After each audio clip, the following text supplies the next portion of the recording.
everybody. everybody. Go ahead, Ruth. All right. Hello, everyone, and welcome to our Tuesday night video meeting minutes for the Community Solidarity Response Network of Toledo. And in true CSRN fashion, I would like to ask the elder if we have permission to begin our meeting. So, Brother Washington, do we have permission to start? Oh, you just called me out as Yeah. elder. Yeah. All right. Yes, Ruth. We have permission to begin. All right. So, first things first, I want to say thank you to Brother Washington and Jodie and Julian for holding down CSRN meetings without me here. I was out for a little bit, but I am back and I am excited, and we have some really exciting news. You know what? We have some really exciting news for CSRN for the next couple of months.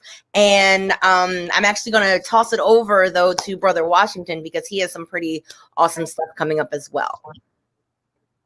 All right. Thank you, Ruth, and welcome everybody to the CSRN Video Minutes. I'm Brother Washington Muhammad. He, him. I have on some brown glasses, kind of thick rim. I like that. Brown complexion, kind of medium dark. Got on the Burberry type scarf, not the real thing. That's why I said type. I've got a maroon beanie on, and as always, I'm dedicated and determined to respect, protect, and defend all Black bodies, no matter the cost, no matter the gains or loss. This is the CSRN Video Minutes, and what I'm going to do right now, look, CSRN, this is a special endeavor. 6 years ago, Mike Leonardi, Jabril Bey met along with a few others, and they wanted to find a way to create some activism that was outside of religion or politics, because that can somewhat put some boundaries on what you can say and who you can say it with. And they came up with this idea of Community Solidarity Day, and it kind of stuck.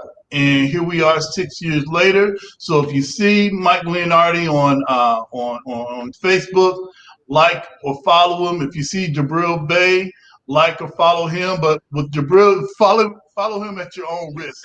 But nonetheless, we're so thankful for those two brothers and the others that came up with this concept of being able to address injustice outside of politics and religion. So, having said that, I'm going to toss it to Jodie. If you could open up with our mission statement, and also give a description about yourself too. Hello, everybody. I'm Jodie J. Summers, child of the system, better known as Spoken Truth. I am a brown-skinned bear of a man that is covered in tattoos, wristbands, crystals. The clothing that I wear is representative of my city.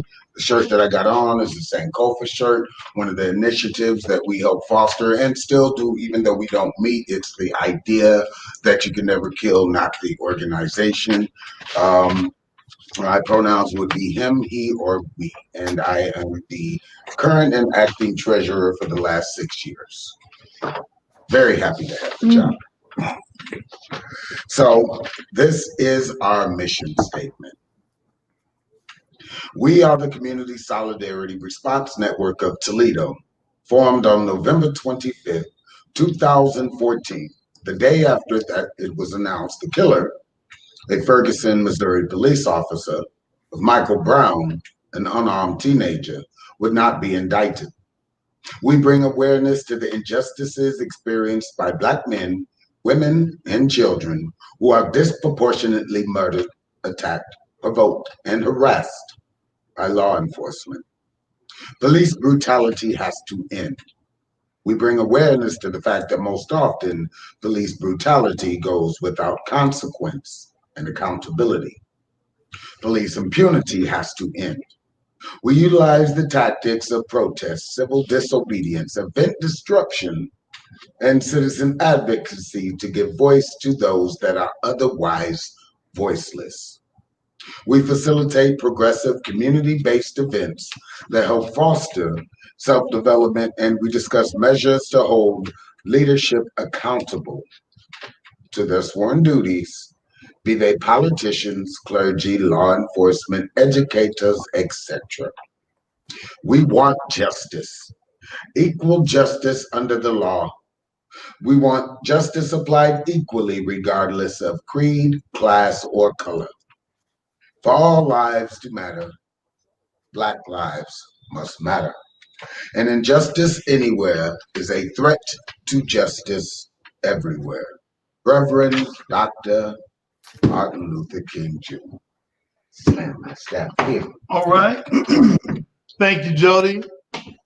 And what I'm going to read now is our CSRN guiding principles, and these develop from the mission statement of the Movement for Black Lives, convening. Myself, Jodie, Julian Mack, and others attended that. That event, that was just a paradigm shift for me in the way that I organize, in the way that I think of other selves and organize with other selves. And these are our CSRN guiding minutes. Thriving instead of surviving. Our vision is based on the world we want, not the one we're currently in. We seek to transform, not simply react. We want our people to thrive, not just exist. Think beyond the possible. Ashe? Ashe. Ashe. And Ashe means one who changes a thing or one who makes a thing happen. Experimentation and innovation must be built into our work. Embrace the best tools, practices, and tactics, and leave those behind that no longer serve us. Ashe? Ashe. Ashe. Evaluation and assessment must be built into our culture. Critical reflection must be a part of all of our work. We learn from our mistakes and our victories. Ashe? Ashe. Ashe. Principled struggle can exist in a positive environment. We must be honest with one another by embracing direct, loving communication. Ashe? Ashe. Ashe. Love, self-love is practiced in every element of all we do. Love and self-love must be a driver of our work and an indicator of our success. Without this principle and without healing, we will harm each other and undermine our movement. Ashe? Ashe. Ashe. 360-degree vision. We honor past struggles and wisdom from elders. The work we do today builds the foundations of movements of tomorrow. We consider our mark on future generations. Ashe? Ashe. Ashe.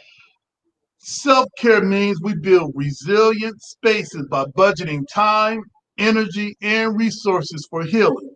Self-care is a regular, consistent, intentional, and essential practice. Ashe?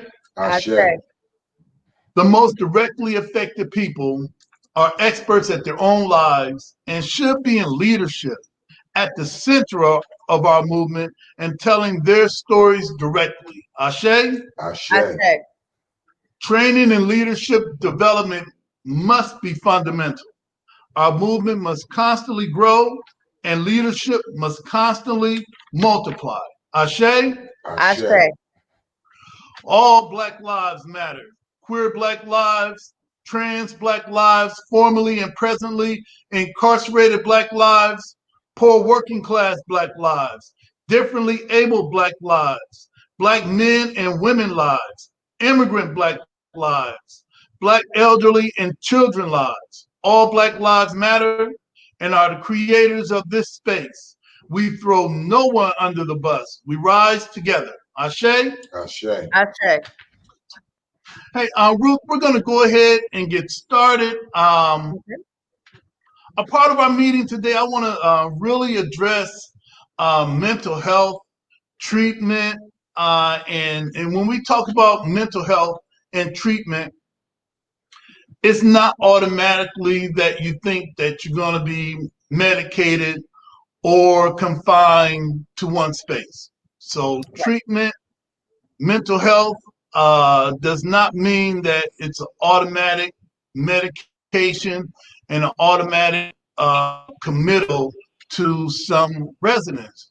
We're talking about regular maintenance of our health. You don't have to necessarily have to show the extreme symptoms of mental health and treatment in order to maintain and have some preventative maintenance. So I wanted to thank first, there's a local pastor. His name is Charles C. Allen. And last month, he spearheaded a conversation with all of us in the faith community to talk about mental health in the Black church. Is there a way to synthesize both, that we can also that we can be both in our places of worship, but also share meaningful and critical information to our parishioners and our congregants in congregation regarding mental health, where to get treatment, and who best culturally that can fit our needs. So Pastor Allen is also having another discussion, a part two, and I'm glad that he organized it that way. That not only we have a part one, but we're going to have a part two, and it's a great chance we might be able to, as faith leaders, be able to get some information. And since a lot of us aren't meeting in person, we can find a way to get this information to the people that we share and serve, that we serve. Also, I want to talk about when the weather breaks. I made a post last week regarding a mental health rally with some of the mental health specialists that I know, and we're going to strive. We're going to try hard to do this. Last year, you saw a lot of awareness on social justice, economic justice, food justice, and myself, I came to rally for almost every cause and would rally for every cause. But there was one rallying cry that we didn't hear. That was the cry for mental health prevention, mental health intervention. And a lot of us as specialists, we're going to donate to the community our skill set that we get paid for between 9 and 5. Being constricted to your job enables you to get out into the community, into the communities that we know that are hardest hit. And being able to do this off the clock gives us the opportunity to speak truth to our people, speak to in a loving, culturally specific way that we know we can reach our people outside of our 9 to 5. So I look forward to everyone within the mental health community and everyone within the recovering community. Mental health may be the first symptom before a lot of us get into addiction by self-medicating. So a lot of the my friends in the recovering community who are also aware of mental health and participate in mental health, they will be joining us too. So look out for that. That's going to be happening. And lastly, before we take a break and come back with Ruth, I wanted to talk about, we had our Why Black and Brown Lives Matter town hall. This was done by Lima Humidop, and it was attended by those in Lima, Wauseon, including the mayor of Wauseon. And thank you, Mayor Huner, for being a part of that. Council people from Lima, those from Holland, and the professionals and academics from Cleveland, Ohio. Both African American, Black, and Hispanic, Latino came together and talked about our issues regarding mental health, some of the stigma that's attached to our community as Black people, and some of the stigma that's attached to the Hispanic Latino community, why we don't get help, why mental health and prevention is taboo in our community, but we're suffering at the same time. So big thanks for everyone at Lima Humidop for allowing me to host and moderate that discussion. And big shout out to Montrese Terry, who is also a part of the panel. And wherever this brother goes, he brings truth. He brings energy to the conversation. And thank you, Montrese, who's a part of 419 Grind and City Park League. And he's also a mental health first aid specialist. So wherever he is, he has the capacity to de-escalate the situation with love and care. Before we take a short break, I wanted to read something from last week's Final Call newspaper. It's regarding us as activists. And lots of time, I don't think that a lot of us as activists get a chance to be a part of self-care circles. That's one of the things that CSRN strives to do often, is to be able to find a space where we're not going to talk about Jodie. We're not going to talk about politics. We're not going to talk about when is the next protest. We're going to try to get a chance to know each other beyond the protest signs, beyond the billboard. But in order for us to be leaders, there's some principles of survival. And Ruth, if you don't mind, I'm going to just read off an article by the Honorable Minister Louis Farrakhan in last week's Final Call. And I'm paraphrasing, and I'm using, and I'm quoting. And he said that if we want to survive, we have to give, this is what we need to do as a people. If we want to survive as leaders, he said that if we want to survive, we have to give up stealing. If we want to survive, we have to give up lying. Anytime we lie, we undermine our own development, no matter how bad the situation is. If we tell the truth, we begin building our character, and when we build character, we create trust in one another. We build confidence in each other. How can any institution, especially the institution of movement work in the activist culture, survive if we don't trust or have confidence in one another? And none of us have confidence in a liar. Next, he said, we must strive to make our word bond, or that means keep our word. That's the principle of survival. We have to give up gossip. How can we have unity if we are gossiping about each other? Can we create brotherhood and sisterhood, spying on one another, backbiting one another? Once we're prone to gossip, and I said we, not y'all or you. Once we're prone to gossip and doing dirty things behind each other's back, the enemy of our unity sees this. Little do you know, we're being monitored day and night, even on this live stream right here, all right? And once he finds us weak in character, he uses this to destroy our organizations, our movements, and discredit us. So each one of us have to police ourselves. The program of survival and liberation starts with you and me. If we would just stop doing negative things to one another, we could be 50% on the road to our survival and liberation. So if we're talking about defund the police, disband the police, abolish the police, then maybe we need to defund some of our negative behaviors.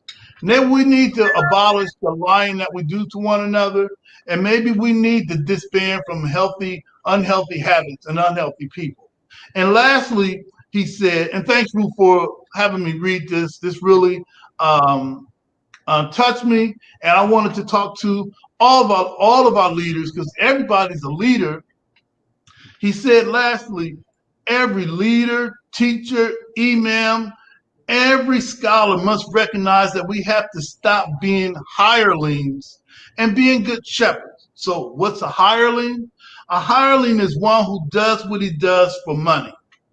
If we only lead for money, teach for money, guide for money, prestige, and vain glory, soon we'll lose those who once looked to us for guidance. We must challenge injustice wherever it is, meaning we're still going to bring the smoke. We're still going to bring the heat, all right? And the people will walk with us.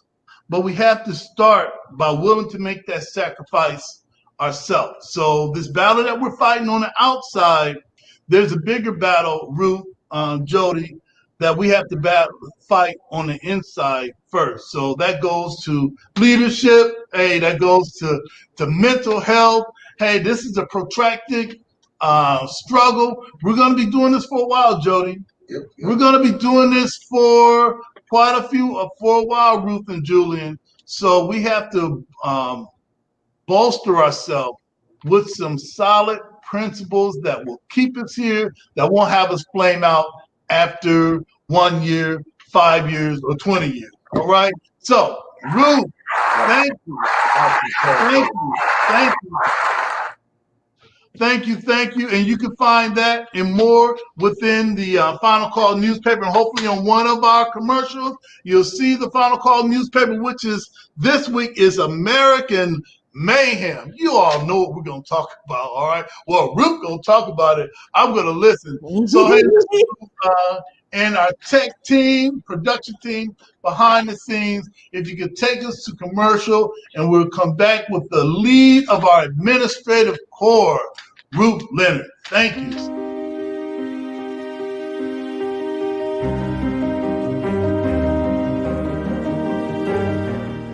Now you can get the same uncompromising truth you've come to expect from the Final Call newspaper on all your connected devices.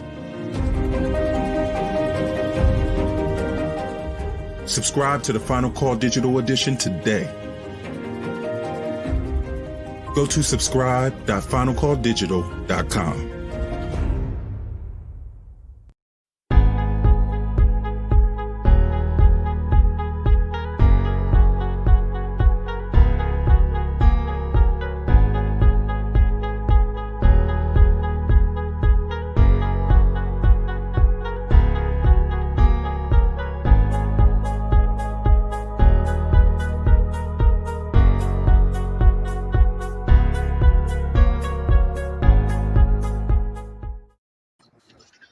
No.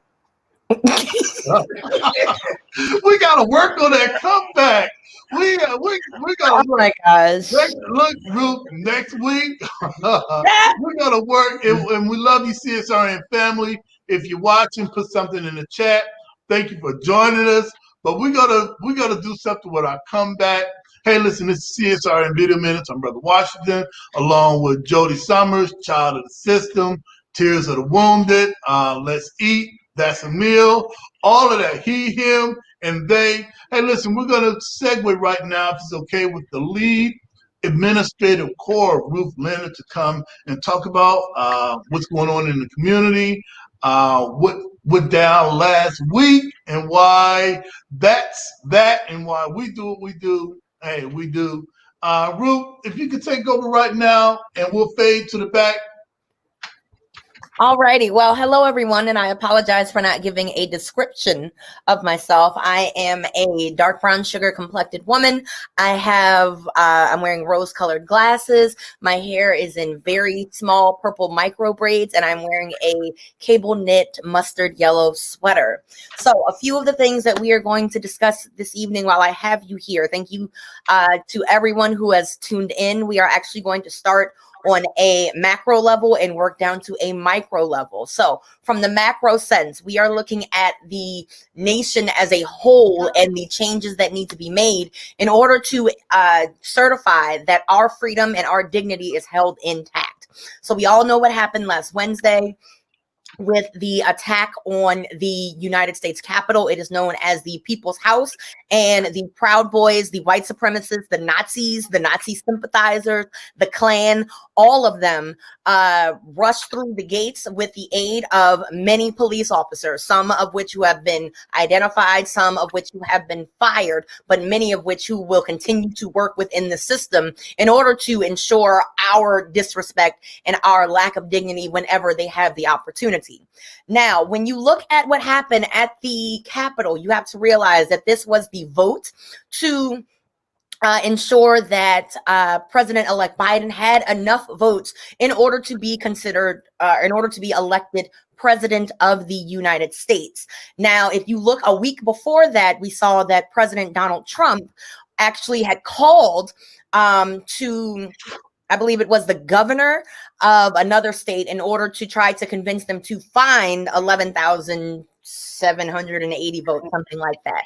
So we already know that there's a lot of manipulation that's taking place right now within the Republican Party. But what I want to iterate and reiterate to everyone who is listening is the importance of not only choosing a side when it comes to this moment in history, because you must choose a side. Martin Luther King Jr. tells us that to remain silent is to be complicit, or something of that effect. So you have to make sure that when you choose to remain silent, or if you choose to stay out of this conversation, you are choosing the side of the oppressor. And we cannot have people who believe in oppressing others to be the overall expectation of us as a community.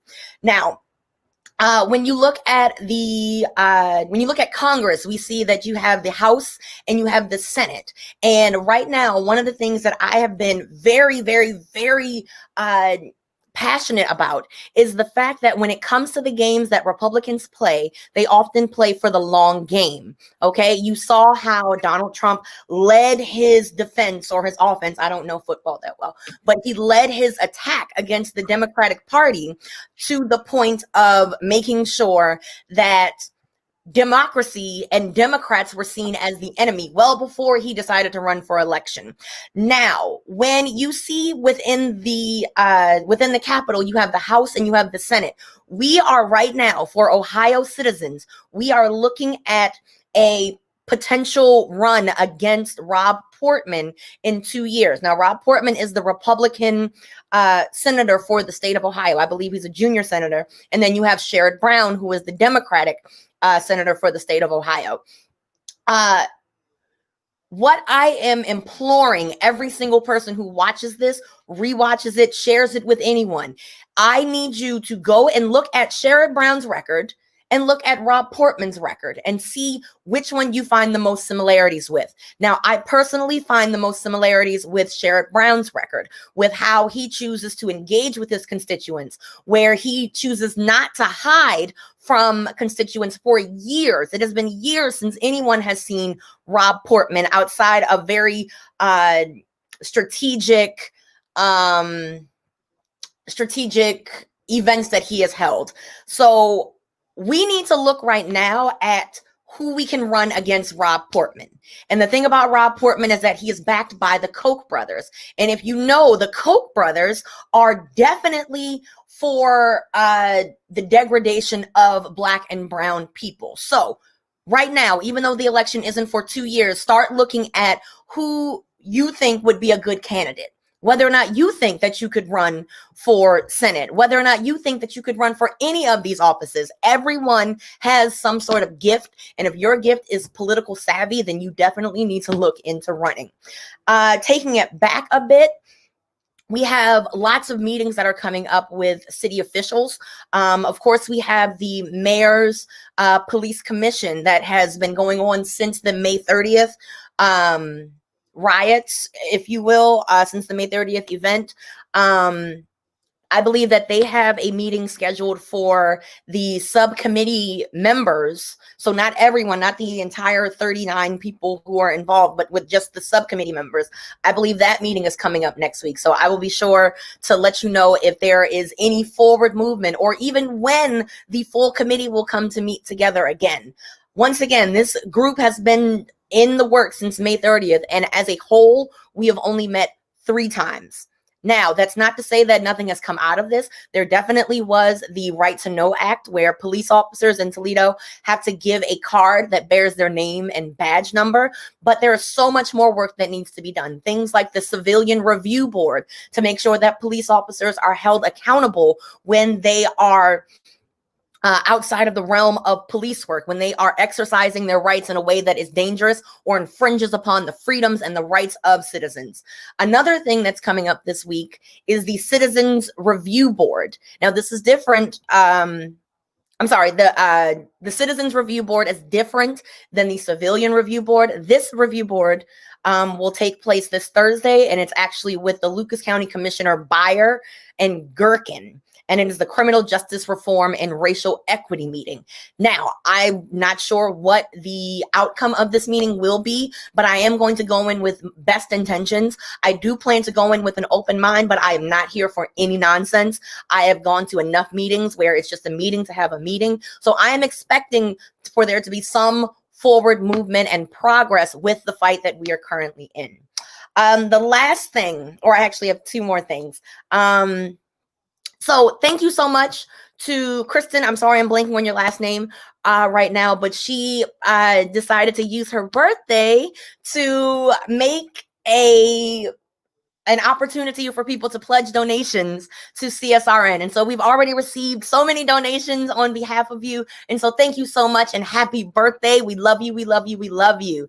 The last thing, and I'm hoping that it can show up on the screen, is our Black Lives Matter Award nominations.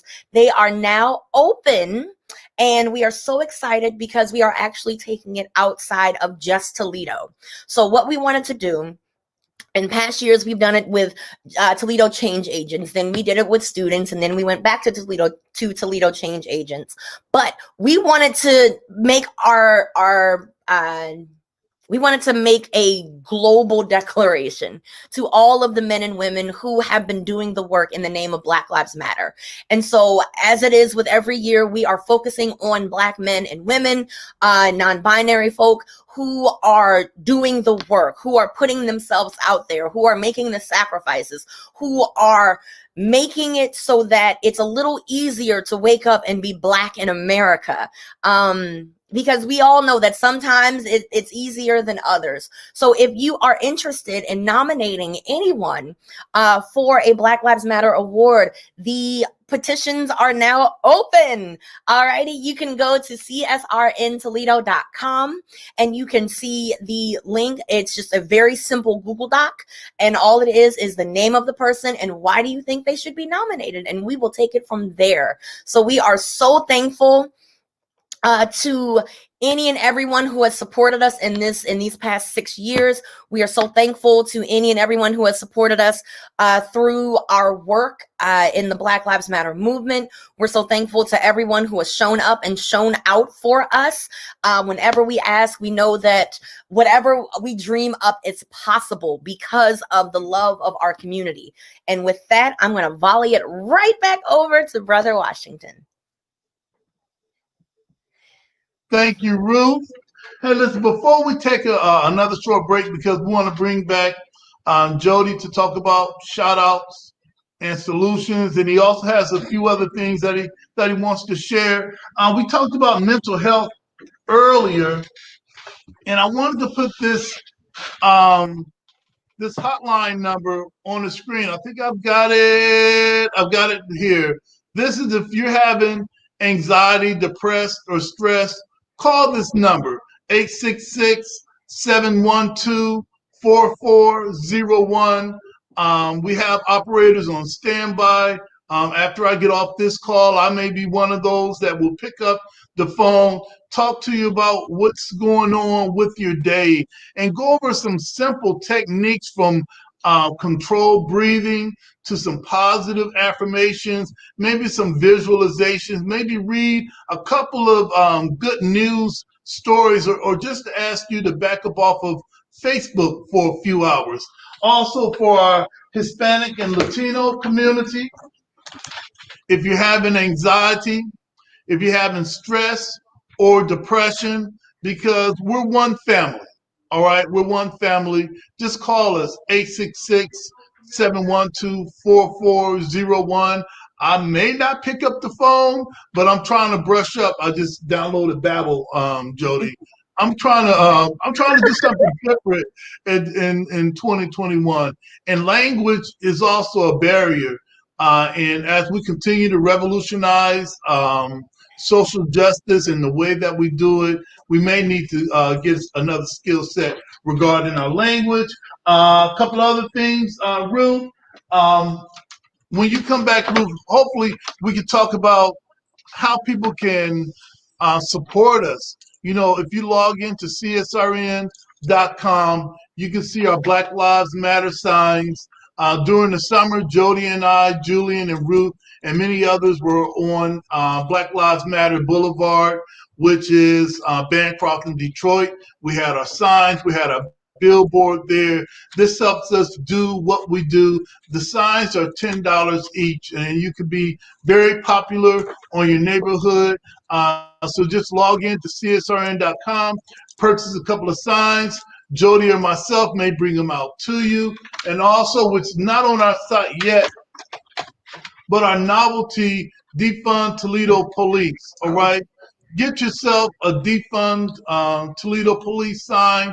We made it in the beautiful blue and gold that Toledo loves and is so dedicated to. So get your Defund Toledo PD sign. This goes along with refunding Toledo, being able to look at that budget and find out where they got that budget from. Trust me, it didn't come out of thin air. So, Ruth, that's all I wanted to say.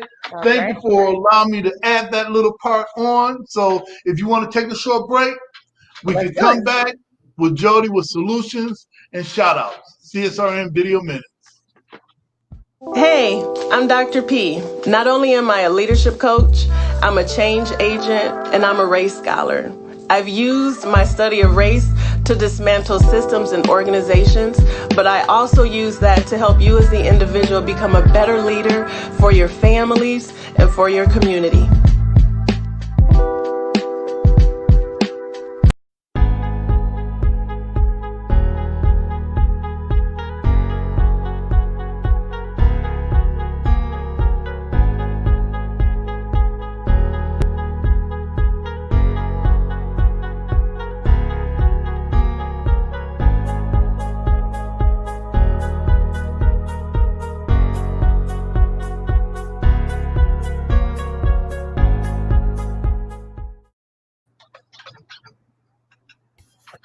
Alrighty, so now we will hear from, even when I try to be professional. Alrighty, so now we will hear from Jodie. Jodie, what do you have to tell us? What's up, everybody? Jodie J. Summer Child of the System. So normally during this section, I am doing shout outs and congratulating those, which I still am going to do briefly. But I do want to get into the meat of everything that just happened last week. Okay. Everything that happened last week and kind of reflect on the growth of grassroots and activism from the inauguration day to now. But first, shout outs and accomplishments to all the entrepreneurs in the city, around the globe, in the state, all that stuff, because last year was very difficult for a lot of people. Pretty much every day I wake up and see 2 or 3 businesses that are never coming back, which is quite difficult and heartbreaking because some have been in families forever. But those of you that are doing donations, we just ended, well, not we, but we as the city, I guess, in a way, the Arts Commission had a grant out for artists and entrepreneurs and people that create stuff for $500,000. The deadline was the 6th, but lots of people were able to put their thing in for their organization or for their artwork. We had, I do a whole bunch of stuff, so I'm not just art or books or performance or social justice or food or mental health, or I'm running out of breath, but that type of stuff makes me happy. That is my own form of self-care. We had a wonderful vendor event Saturday, I believe it was, a person by the name of Callie. She runs Gravity Metaphysical Shop on Sylvania, which there are 3 if you're into incense and burning and crystals and tarot card reading and sound vibrational healing and stuff like that. So it was a wonderful event that we had there. We had a barbershop open that same day further down the street on Sylvania. So Sylvania is becoming a very popular area for creatives. We have Phoenix Earth Food Co-op there. The Soul Shoppy is there. A lot of other small businesses. There's even an aquarium with a koi pond that I visited. But if your business is struggling or anything like that, just be glad that you took that initiative and push forward.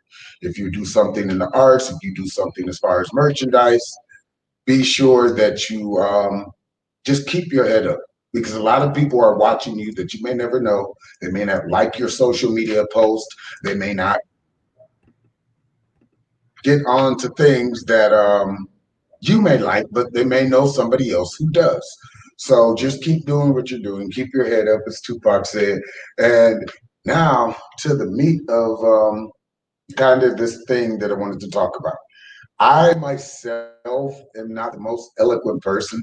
I've done a lot of things for 30 years of my life. I disappeared and did a whole bunch of other stuff as far as what I've seen on the 6th. And during 5 Minutes of Heat, I'll elaborate it more because Brother Washington's going to hold up some artwork and rotate it so you can see what I saw.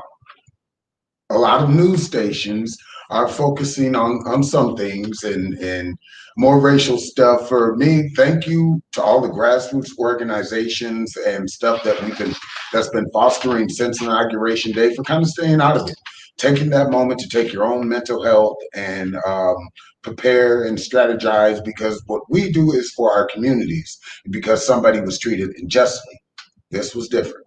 This is something that's been building since Inauguration Day that we all have thought was a Twitter madness or a joke. But the reality is, you saw a small part of it. You saw what was basically human nature, in a sense, where people did what they did, but they weren't willing to go through with it, because war, and no matter how it's fantasized, it's not something that's pretty. But the attempt was there. One thing I always hear, because after all of that happened, I sat and watched through my phone, but the Electoral College being discussed for 4.5 hours. I saw who was against it, what the arguments were, and all this stuff. But what I also heard was there were bombs planted at the Capitol, or Molotovs. Yes, I know people got mad and pushed and shoved and were in there, which is essentially an act of terrorism. So I'm not saying, oh, black people did it or Mexican people did it or that's one thing that we've kind of lost in these future generations, that these are how world wars start. It's not, oh, it's great and it's history and it was horrible. That stuff takes months from the time that forget what the guy's name is because I'm not a historical teacher, but got shot for World War II to happen. That was months in between. So this is basically kind of your first chance to condemn or to back out. If, okay, you thought those policies and that person was great in office, now you see the result of it. You got a little bit of time, because it's not, I mean, I don't know. To say that it wasn't a threat that's just dissolved is an understatement, because now you have people that aren't working. 2020 took a lot from people that have been isolated, that have nothing to do but rage against the machine. Doing a whole bunch of other stuff in my life while I disappeared. It taught me to always be cautious, hug each other more, take time more, because it's not going away overnight. Yes, there's people being finally indicted and finally getting the, I guess, for trespassing on Capitol thing, on Capitol ground, getting caught up. But there were hundreds of people there, hundreds of people we didn't see on their cameras, and people that were smart enough to hide. So that is, I guess, my warning. And mental health thing. Also, as Brother Washington said, take care of your mental health. If you can't be outside, which I know we can't because he's got his mask on right now, but enjoy that time, because you got to remember how hectic the world was. I think it was some comedian that said it as a timeline I was watching when we were in the middle of the pandemic, that I don't want things to go back to normal, because normal before the pandemic, we had a murder every weekend in some city, town, or state. We had a mass uprising or riot or something in some mass town or state. I kind of want us to communicate more. Social, the new platforms we have help, but basically this little segment of my time today was just to say, listen, learn, don't be so quick to judge. Nobody that likes your post all the time is actually there for you. And you must learn that. And you must be okay with that, because there is only one you. I was waiting for you to say in peace. All right. Hey, Ruth, listen. Right. That was our Jodie and his Shoutouts and Solutions. And also, Jodie talks about how art is interwoven into activism. And what some people may have witnessed right then was something that you might see in a book later on. So, Jodie, what do you want to do? You want to take a short break? Actually, I wanted to jump in really quickly. Sure. Okay. So, first things first, it was white supremacy that stormed the Capitol. It was white supremacy that has allowed Donald Trump to remain in office for all of these years. It is white supremacy that continues to make Proud Boys feel as though they can storm the Capitol and not have any consequences. It is white supremacy that is woven into the fabric of American history. It is white supremacy that just continues to rear its ugly head. If you look at the perfect opposite, the perfect opposition to when you help Black people, the whole world does better, is the polar opposite to that is when you expect for white people to treat others with equality, they take it as a threat, right? I mean, honestly, the Wednesday was a bunch of white folks treating white folks the way they want to treat Black folks. Let's just keep that 100% clear. And you can see it in the higher ups locally, even because Susan Block, who, as far as I know, has full run of Toledo's media, made it very clear that she was pro-rally, she was pro-Trump, she was pro white supremacy when her statement that she released, I believe, the day after the storming of the Capitol. And there needs to be severe consequences. I know that the Governor DeWine, received her resignation from the Ohio Arts Council, but I mean, she has way too much power for that to be the only thing that she loses. I mean, as far as I know, she's responsible for The Blade, one of the biggest newspapers in Toledo. There are Buckeye Cable.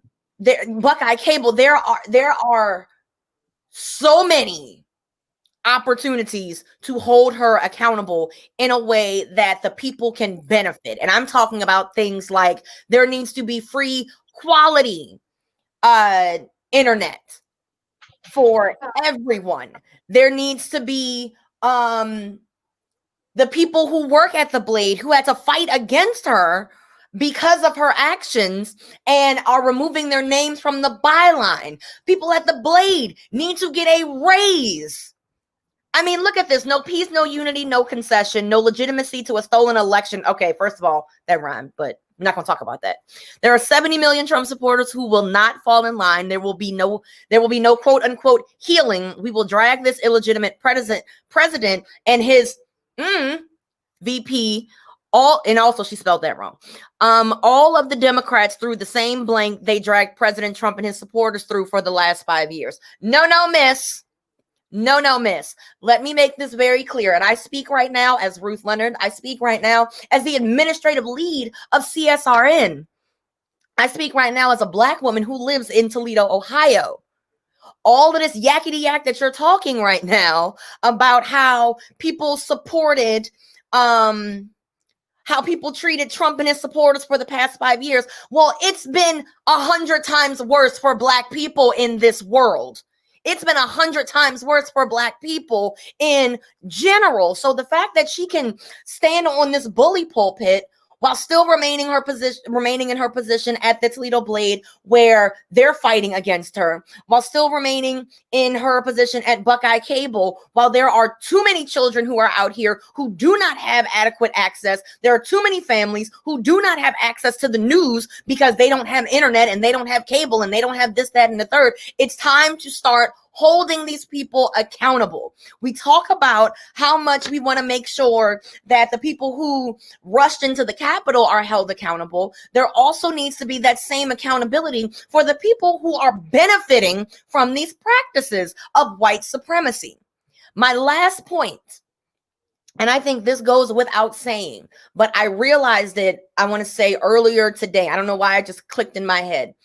The biggest and most fearful part of this whole insurrection, this treason that took place at the Capitol, is the fact that out of these 70 million people, they all have jobs.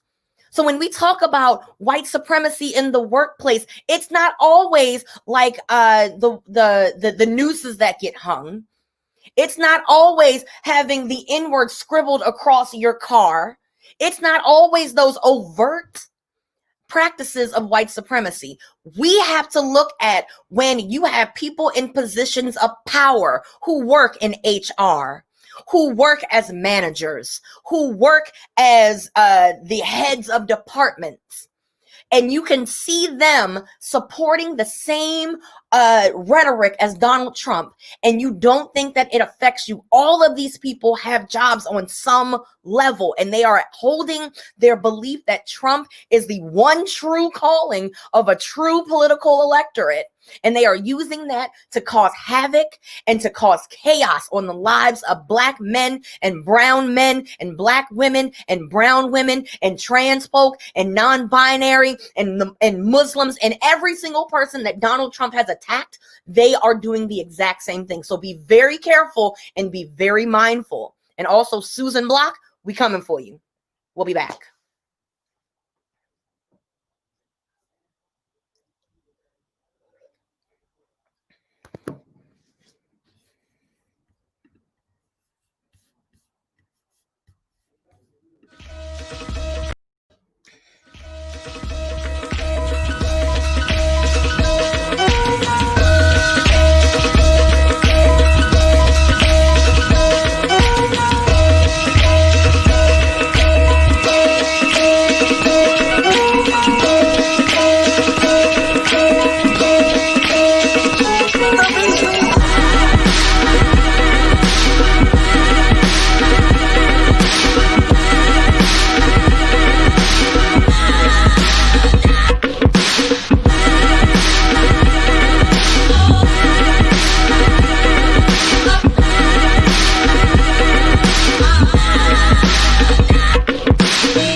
Hey, y'all.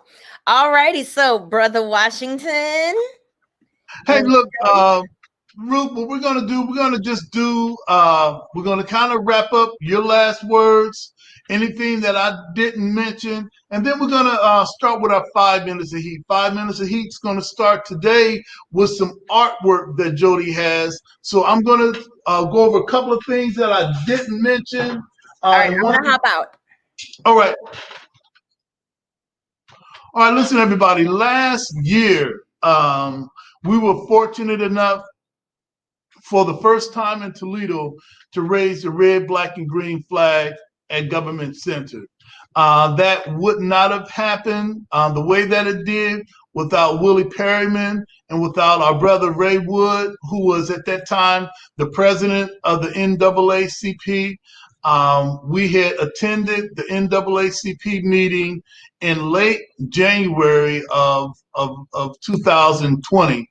And I spoke about raising the red, black, and green flag. And I also spoke about some of the pushback and some of the struggle that I was having doing it. I believed in my heart that it was going to get done. However, Reverend Willie Perryman offered some suggestions to me, to us. I followed his directions to the letter. And what happened as a result of that, we were able to raise the red, black, and green flag at one government center. That was the first. And I'm thankful for the NAACP. I'm thankful for Ray Wood and his leadership. And I'm also thankful to be able to welcome the new president of the NAACP, Toledo chapter, Reverend Willie Perryman, to take that spot, which is an unenviable position. To be in leadership takes a lot. You just can't be in leadership and do what you want. You're representing so many people. You're representing just so much. So I'm thankful for him to be a part of that. I gave him a call earlier this week and congratulated him on that post. And I'm thankful today after speaking with Commissioner Gerken. He was adamant about repeating that. So he's working with us.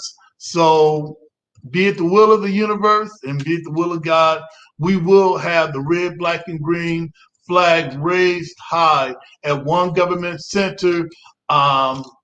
February 1st is a Monday, so we're going to shoot for that. The commissioner right now is working with the health department to determine just how we can do that safely. So I told the commissioner that I'm willing to do this as safe as the health department says it can be, and Commissioner Gerken was committed to that. So that's some good news for us. It's some good news for Toledo, and definitely it's some good news for CSRN. So that's all I needed to say. Ruth, if you didn't have anything else to add, any last minute, I've got some amazing artwork that Jodie's going to show, and you can contact us, CSRN.com, where you can get our wristbands, keychains, T-shirts, yard signs, and much more, stickers and water bottles to really help us with this fight. So, Ruth, anything else you need to add before we wrap this up? If you would like to donate, Cash App, CSRN 419. PayPal is paypal.me/CSRN 419. Make sure you check out the store. We're adding some awesome stuff to it. We got the Defund Toledo PD flyers coming up.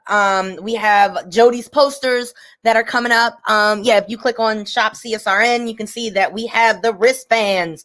We have the signs. We have the water bottles. We have the other wristbands. So yeah, we got a lot of great stuff. All of the funds and proceeds right now are going towards our Black Lives Matter award. We will have more information. Right now, we're collecting names for nominations. If anyone that you know is someone that has done great work with Black men and women, like, and non-binary folk, if you want to nominate them. We want to celebrate the people in our communities, and this is for anyone outside of Toledo as well. We want to make this a national awards type thing. That's one of the benefits of us being in Generation Zoom. We are able to bring all of these people together who traditionally would not have been able to. So if you're out in Oakland, if you're in Auckland, make sure you send us a name so that we can celebrate you. Alrighty, that's all I got. Jodie and Brother Washington, you can take it away. What? All right, Jodie. All righty. And speaking of the artwork and stuff, this is just one of the pieces. This is one that was created last year. It's called, okay, it's kind of glary, but this is one I created last year as a way to keep track. Again, the whole Simpsons did it. I feel if you create art or books or perform or something long enough, you'll touch on future elements of everything. Today, what I'll be reading for 5 minutes of heat is called Dear Mr. Trump, which, as I looked back 4 years later from that inauguration day, which was created, to now, it's very eerie and similar. So that piece is one of many that will be going on the CSRN page. For artwork, for mine, they are 11 by 17. This was 13 by 19. That's another one that will be going on there. They are all out of the pieces of my collection, the ones that it's upside down, the ones that deal with revolution, justice, finding yourself. We spoke about mental health today. During the pandemic, as a poet and a performer, I normally do 30 days of writing, but I did something different, which was the Apollo set. And in that is a playlist called Did You Hug Yourself Today? So if you want to go on my YouTube, you can look up that. If you're feeling down, low, unworthy, all of that stuff, and maybe it'll help you out. So this piece that Brother Washington is going to be holding up, and then he'll be able to sit down because it rotates 360 degrees. That was my first controversial piece. It dealt with what we saw as activists with BLM and what we saw as the All Lives Matter, which I guess now can be kind of considered the Proud Boys movement, is beginning to grow stronger. My impressions, my thoughts of being actively on the protest line in the beginning of the stages and seeing how those people reacted to us by, of course, the orange man at the top. So unfortunately, if you see in the pictures, and again, that piece is called Price of Freedom. You'll be able to see it on our page soon. You can go to my art page, Ink Truth, and look it up. It's the contrast between the both. You have the Williamsburg fire. You can go right there. What happened in Williamsburg with the pitchforks and stuff like that, the militarization that came after George Floyd, a whole bunch of stuff. Like, I did not know I was creating it then, but this is how I felt. So I translated through my pen, and unfortunately, a lot of those things came true. So this piece I wrote Inauguration Day, after failed attempts to try and tell people what was really going on. To you 70 million people, everybody feels lost at some time. Everybody wants somebody to champion them. But we have history, so we can go back and look how that can work out. And I want to say Hitler lost his first siege attempt. That only made him stronger. That only made his followers more defiant, and what led to World War II. Don't be that 70 million that's just doing it because it sounds good. See the consequences as what happened to the Capitol of how far do you want to go. Me, as a BLM supporter and other grassroots initiatives, I'm willing to die for whatever I believe in. But are you? So ask yourself that. Are you willing to have your children, your businesses, all of that ostracized because of somebody you kind of believe? That sounds good on paper, but in reality, they're watching you revolt while they sit in their bunker. So, dear Mr. Trump, published January 30th, 2017. Let's begin. Peace. Dear Mr. Trump, you will not run me out of my country. No matter how many walls, no matter how many laws, or how much hate you try and spread. I will not recognize you as my leader because you do not give up about people. My ancestors, brothers and sisters, bled, cried, screamed, and broke chains for their freedom. Your pen will never be mightier than the people.